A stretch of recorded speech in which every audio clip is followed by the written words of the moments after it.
कहानी का शीर्षक है कर्मों का फल भोगना ही पड़ता है।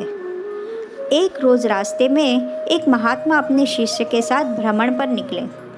गुरुजी को ज़्यादा इधर उधर की बातें करना पसंद नहीं था। कम बोलना और शांतिपूर्वक अपना कर्म करना ही गुरु को प्रिय था। परंतु शिष्य बहुत चपल था। उसे हमेशा इधर उधर की बातें ही सूझती। उसे दूसरों की बातों में बड़ा ही आनंद आता था।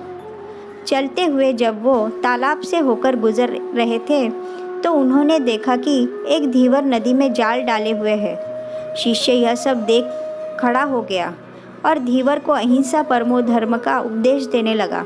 लेकिन धीवर कहाँ समझने वाला था। पहले उसने टाल मटोल करनी चाहिए और बात जब बहुत बढ़ गई तो शिष्य और धीवर के बीच झगड़ा शुरू हो गया। यह झगड़ा देख गुरुजी, जो उनसे बहुत आगे बढ़ गए थे, लौटे और शिष्य को अपने साथ चलने को कहा एवं शिष्य को पकड़कर ले चले। गुरुजी ने अपने शिष्य से कहा, बेटा, हम जैसे साधुओं का काम सिर्फ समझाना है, लेकिन ईश्वर ने हमें दंड देने के लिए धरती पर नहीं भेजा है।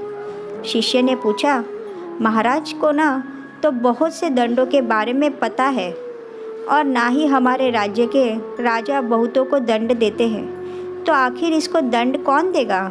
शिष्य की इस बात का जवाब देते हुए गुरुजी ने कहा, बेटा, तुम निश्चिंत रहो।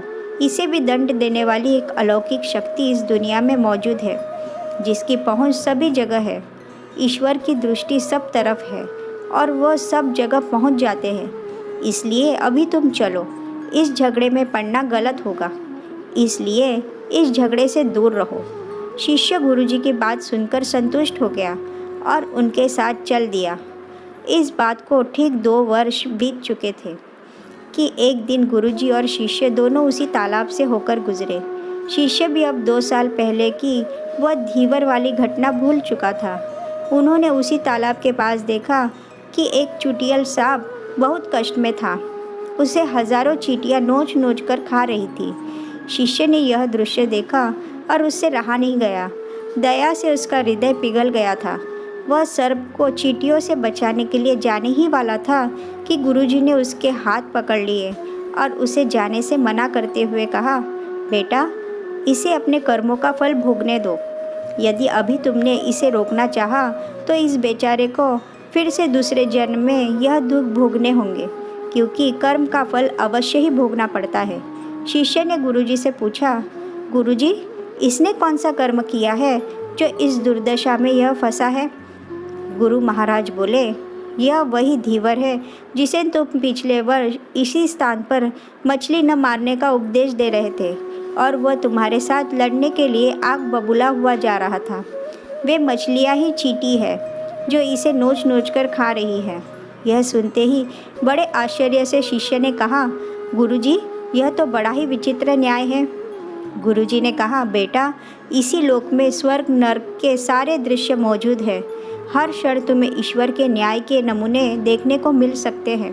चाहे तुम्हारे कर्म शुभ हो या अशुभ, उसका फल तुम्हें भोगना ही पड़ता है।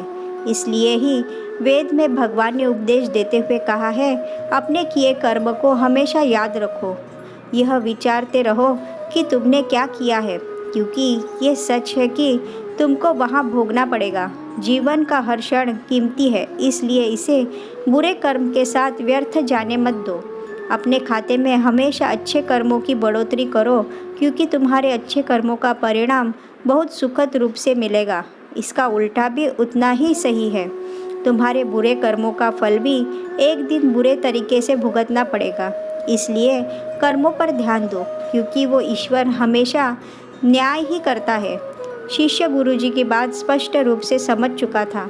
यह 100% सच है कि ईश्वर हमेशा सही न्याय करते हैं और उनके न्याय करने का सीधा संबंध हमारे अपने कर्मों से है। यदि हमने अपने जीवन में बहुत अच्छे कर्म किए हैं या अच्छे कर्म कर रहे हैं तो उसी के अनुरूप ईश्वर हमारे साथ न्याय करेंगे। यह जीवन हमें इसलिए मिला है ताकि हम कुछ ऐसे कार्य करें जिसको देखकर ईश्वर की आंखों में भी हमारे प्रति प्रेम छलक उठे।